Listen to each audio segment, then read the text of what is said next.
Hello mga idol, i-repair natin tong ewan ko kung anong pangalan ng electric fan na to.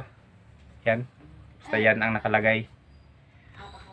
Ang issue nito mga idol, pag sa solar i-charge okay, pero pag sa kuryente sa 220 volts parang may mag-spark daw sa loob.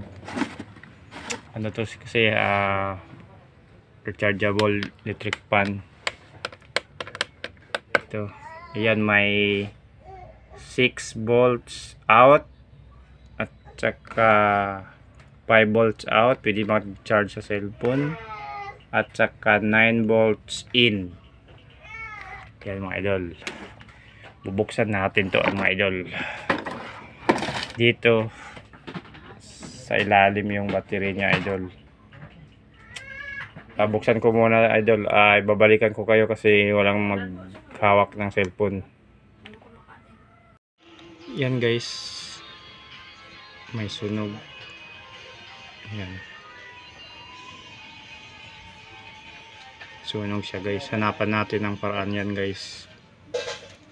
Ito sa supply niya guys, sunog.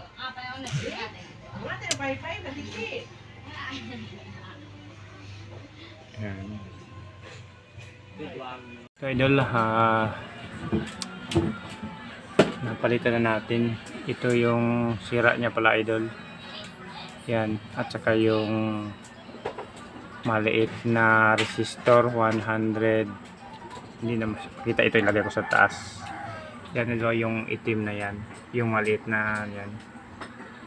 Ano yan, 154 yung SMD resistor.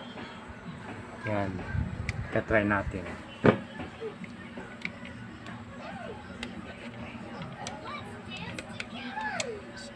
Switch, saan ba switch dito? Hindi ko makita. Yan mga idol, tsaka hindi na to hindi na nag-spark. I-charge natin.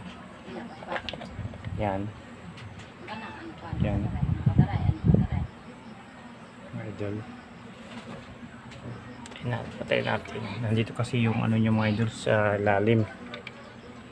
Yan, taas pahina tapos patay. Yan,